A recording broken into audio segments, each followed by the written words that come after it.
Around 5000 BC, we, Homo sapiens, were genetically modified by space aliens. These aliens first landed where the river Euphrates enters the Persian Gulf. The reason is that in that area a high concentration of what is called monatomic gold is found in the seawater, while nowadays the highest concentration is found on the islands of Hawaii. The aliens were members of the Anunnaki Empire and were on a quest to find this metal that is supposed to enhance and repair all bodily functions and stop the body from aging. Monatomic gold is what is called a superconductive metal. Superconductivity means that if you transport, for example, electricity through a line made of this material, you would not lose any energy as a result of heat dissipation. So if you input 100% of energy, you also output 100% of energy. Now apply this principle to your brain, which is a huge sensitive electrical machine. The monatomic gold makes your neural pathways act like quantum drive superhighways. This means that all your senses will receive input optimally.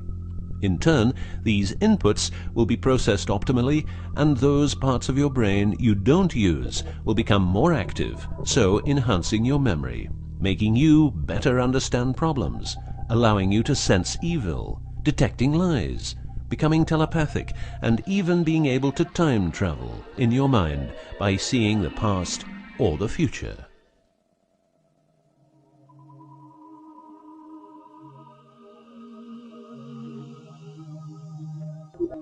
So the Anunnaki, which is the name of the empire which includes races like the Saurian, or as they are called the Reptoids, the Akkadians or Nordics because of their human looks, and the Greys from Zeta Reticula, were looking for monatomic gold. This involved enormous effort because it had to be extracted from seawater, or by processing it in such a way that the gold, usually in pairs of 8 atoms per molecule, could be separated into individual particles. In this fashion, the monatomic elements were separated from the multi-atomic cousins. In a similar way, uranium-235 is produced.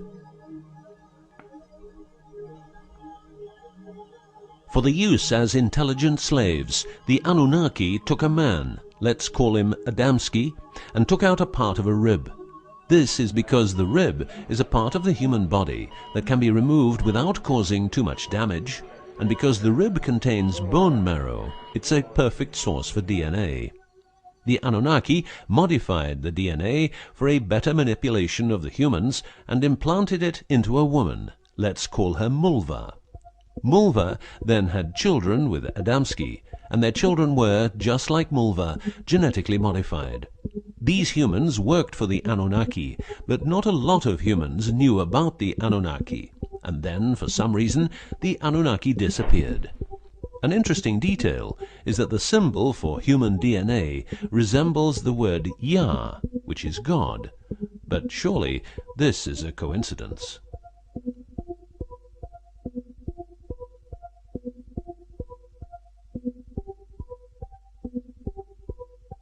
Now, some humans received part of the knowledge of the Anunnaki. The last known humans were the Jewish people who carried the Ark on their journey from Egypt to the Promised Land. Before them, the Ark was in the lands of the Sumerians, Babylonians, and Tibetans. This Ark, not the Ark of Noah, was known to have powers beyond human imagination. It could levitate and deliver the fire of stars, a dangerous firework-like display of power that occurred when the monatomic elements became unstable.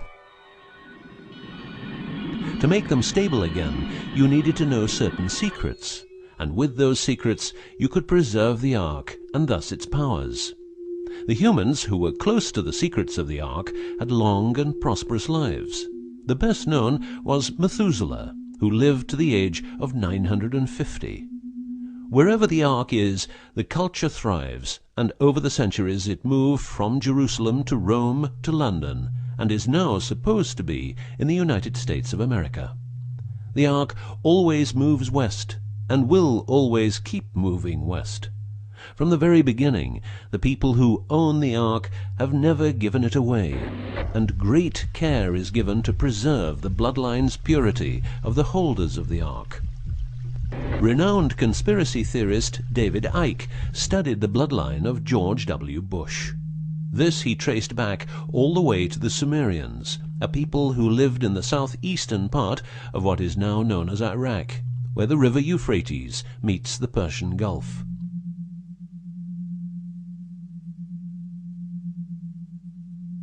The secrets of the elements of the Ark, scientifically known as ORMs, orbitally rearranged monatomic elements, are nowadays hidden by secret societies that have control over society worldwide. The word Orm is the same as the Hebrew word which means the tree of life. Orms consist of 8 metals. These 8 metals are ruthenium, rhodium, palladium, and silver, known as the light platinum group, and osmium, iridium, platinum, and gold, known as the heavy platinum group. Gestation of these metals in monatomic form prolongs life and enhances and repairs bodily functions. By following what is called a wide-spectrum diet, we can provide our bodies with monatomic superconductive elements. In other words, by eating a lot of grapes, carrots, all blue and dark red fruit and vegetables, and also much other fruit, vegetables, and fish.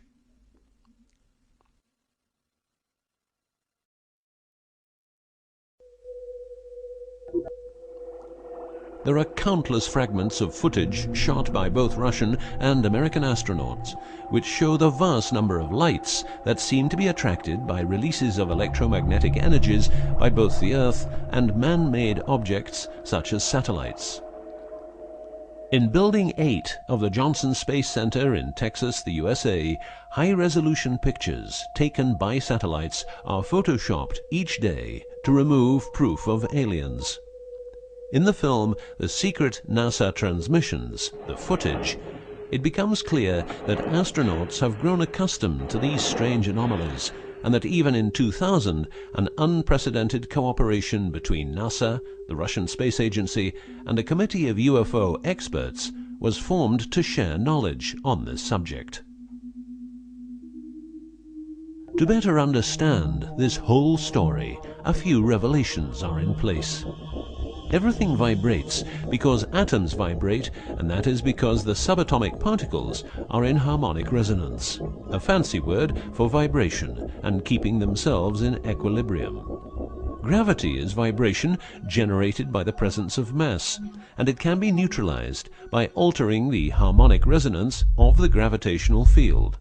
In other words, if you generate vibrations, you can alter gravity, and with superconductive materials, the amount of energy needed for generating the vibrations is greatly reduced. A practical example of reducing one vibration with other vibrations is the use of anti-sound. If you instantaneously produce the exact opposite waveform that comes towards you in the form of sound, the sound will cease to exist. This is called destructive interference.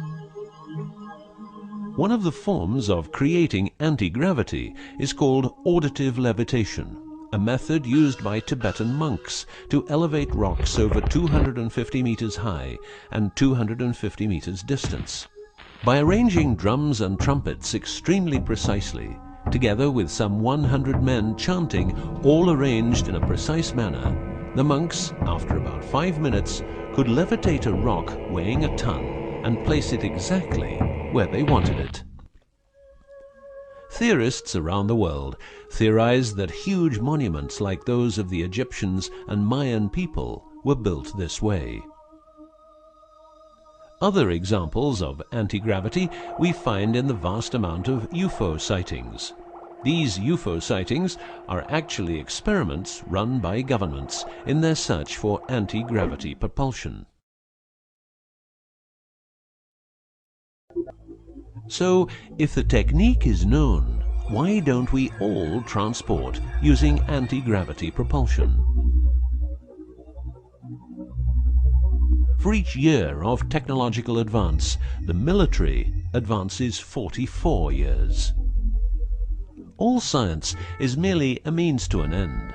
The means is knowledge. The end is control. Who will be the beneficiary? What do they want? What they want is control. The establishment of a global economy which is totally predictable and can be manipulated in every sense. Ein Volk, ein Reich. Ein Führer. What I am saying is that the vast majority of people is being controlled by the established upper class. I know this is like the plot of a bad movie, but stay with me for a minute. Anti-gravity exists. The ability for everyone to be a genius exists. Aliens exist, and much more efficient ways of producing energy exist. For example, the mighty engine, which produces the same amount of energy as a normal engine, but only using 5% of the fuel a normal engine uses.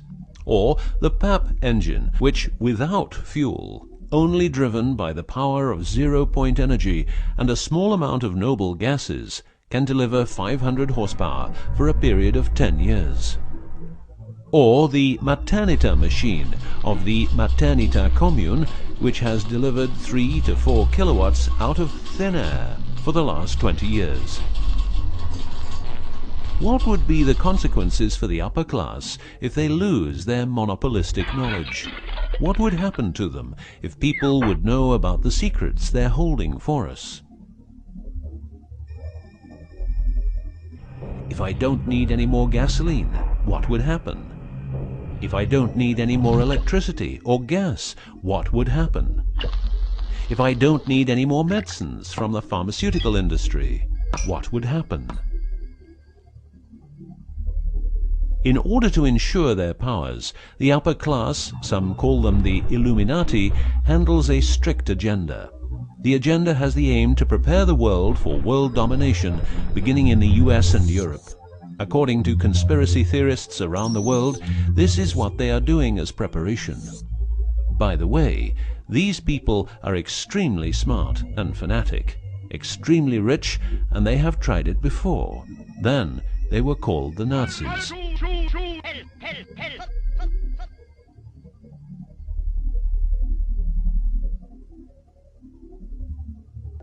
Although what you are going to see and hear sounds very peculiar, remember that a lot of people, for instance, ex-personnel of the US and UK armed forces, have been brutally murdered for making their information public. Let's begin with 9/11, but first a little history. What the Second World War did for the US is that it gave the country such an economic lead that it could easily grow more comfortable in its already powerful role. The industry of war gave everybody jobs, and therefore everybody could start consuming. Marshall aid gave Europe the economic impulse it needed. In other words, war leads to flourishing economies and leaps forward in technology. The process of transformation, even if it brings revolutionary change, is likely to be a long one, aside from some catastrophic catalyzing event like a new Pearl Harbor. These are the words of a neocon think tank whose members count people like Dick Cheney, Wolfowitz, and Donald Rumsfeld. What it says is that America needs a war to transform into its next shape, and 9/11 is our new Pearl Harbor. In the manipulation of people, one of the strongest weapons is to make people believe someone else did it. What I'm trying to say is that the US government is trying to make the people believe Osama did it. But did Osama do it? Did you know that 6 weeks before the WTC towers collapsed, the owner had a new insurance policy made up, ensuring that the owner, if the towers would collapse due to a terrorist attack, would receive the amount of $3.5 billion. The owner, because 2 towers went down, tried to claim 2 times $3.5 billion, but only received 2.2.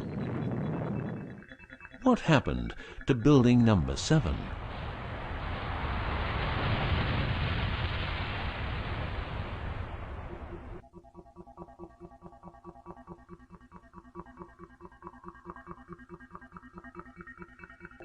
In order to control people who can be a hazard to the bad guys have control of a number of tools. One of these tools is the remotely operated electromagnetic frequency weapon. These use microwave, ELF, extremely low frequencies, and acoustic frequencies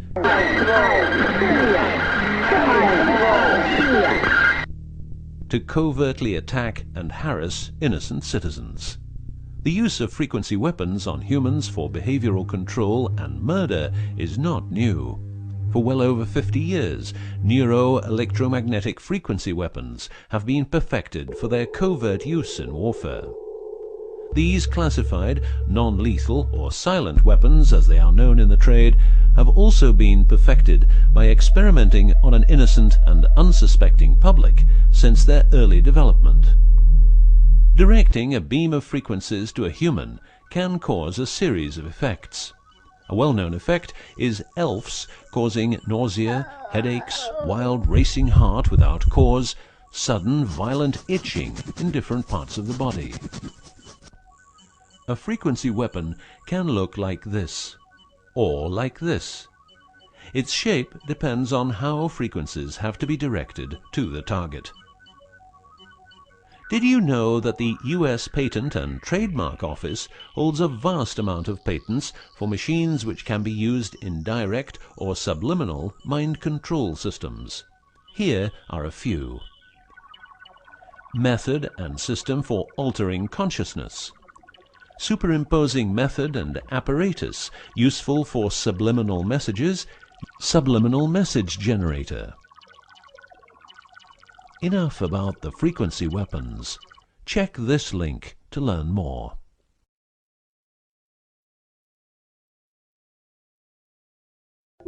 You will realize that to control people, you have to know what they are communicating. So in the 1950s, the UK and USA decided to set up the world's biggest espionage network to make sure all communications between Russians and spies or allies were monitored. This system has continuously been updated since the day it became operational. The system's name is Echelon and consists of a vast network of listening posts, extremely advanced computers, an enormous number of people, dishes, and taps. Echelon's computers capture every communication via Internet, GSM, UMTS, landlines, TV and radio broadcasts, satellite communications, private, military, and diplomatic, and listens to every word. The computers work with a list of keywords, and when a message contains one or more keywords, the message is directed to a specialist who examines the message. If it is suspicious, further action may be taken. Echelon centers are around the world, but here are the best-known locations. Menwith Hill, North Yorkshire, England. HARP, Remote Mind Control Computer Center, Alaska. Pine Gap, near Alice Springs, Northern Territory, Australia. Pine Gap has a complex of radomes, a huge computer room, and about 20 support buildings. The signals analysis section of the computer room is staffed exclusively by CIA and NSA analysts. Within the USA, Australia, and the UK, the NSA can plug into every telephone call and message entering, leaving, or transiting the country. The NSA is also constructing a network of towers up to 500 feet high, each tower at a distance of 200 miles from each other and stretching from the east to the west of the US. The network is called GWEN, Ground Wave Emergency Network. This network transmits very low frequencies combined with ultra-high frequencies and is used in case the communication systems in the US are rendered useless because of a nuclear attack. Coincidentally, the frequencies of GWEN coincide with the frequencies being used by frequency weapons. Also coincidental is the fact that mobile telephone systems like GSM and UMTS also operate in the same frequency areas as some frequency weapons. To further prepare for global domination, the secret US government, led by the corrupt holders of the Ark, also known as the Illuminati, or the New Global Union, or the New World Order, or just plain Nazis using the Eye of Lucifer as their symbol, has started building since the 1940s large underground bases with every commodity you can think of. These bases are basically large cities underground, connected by high-speed magneto-leviton trains that have speeds up to Mach 2. According to Phil Schneider, the black budget is a secret budget that garners 25% of the gross national product of the United States. The black budget currently consumes trillions of dollars per year. Presently, there are over 129 deep underground military bases, or DUMBs, in the United States. These underground bases were built using nuclear-powered laser drills that can drill 7 miles per day. Also, dedicated nuclear explosions were held to create large underground spaces. A lot of contractors work in these places, but never more than 3 to 4 weeks. Always under strict supervision, and before entering a site, they are warned that if they talk about what they see, it will cost them their lives. As mentioned, men are the result of a genetic modification by space aliens. These aliens have been on Earth for a long time and lived in large underground cities all over the world.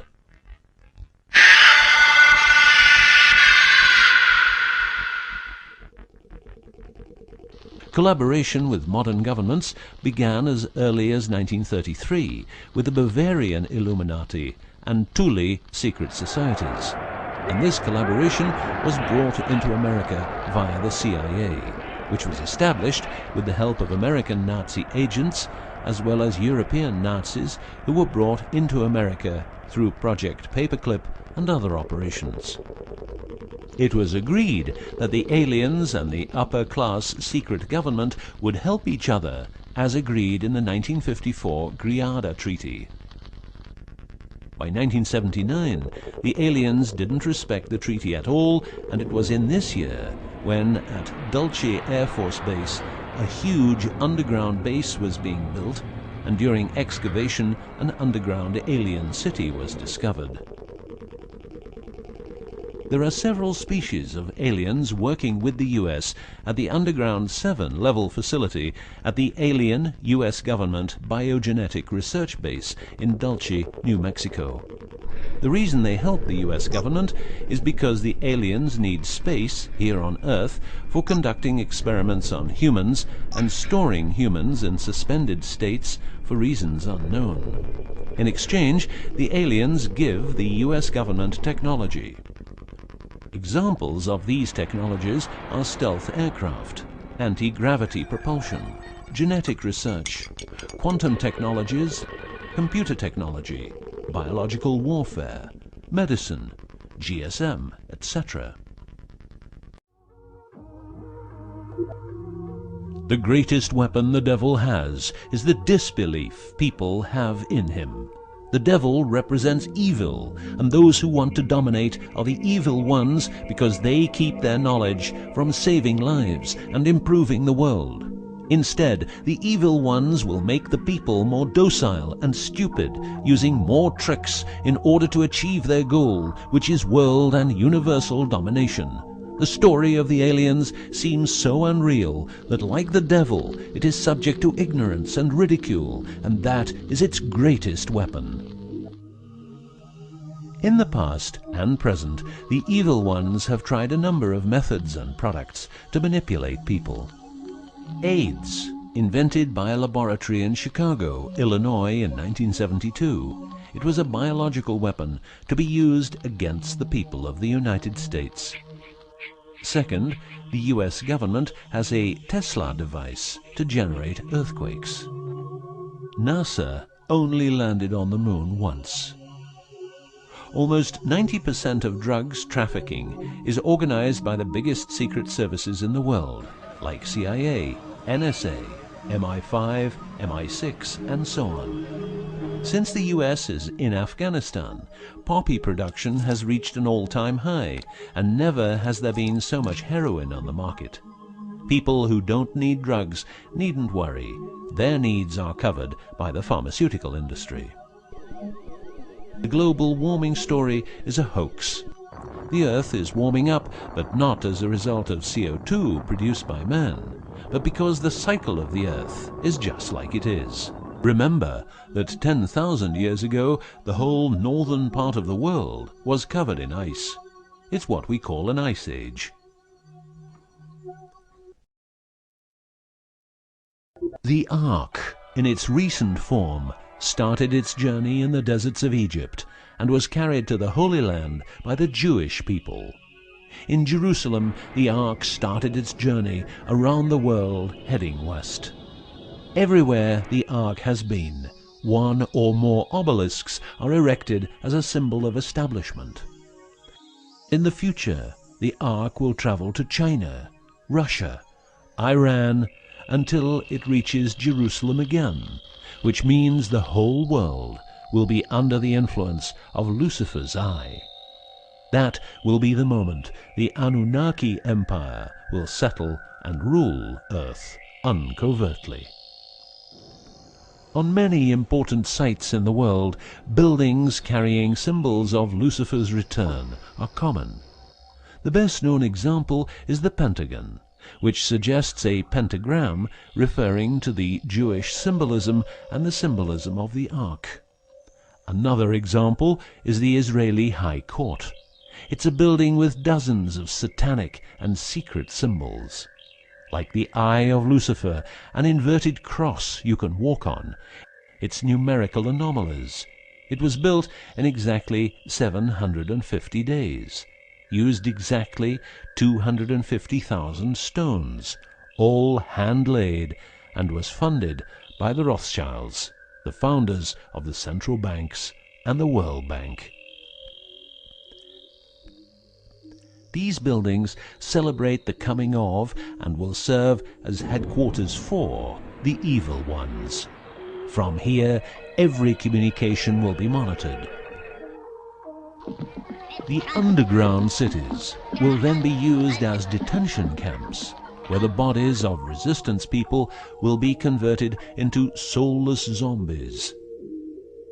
The army of the N.W.O. and its intelligence agencies will be able to track and trace everybody on Earth and influence their opinions or simply dispose of them. Socially, everybody will be watched by their neighbors and friends and mobbed if they have different opinions.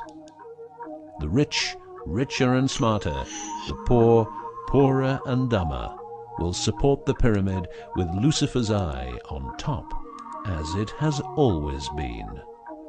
This will be the future, and the future is now.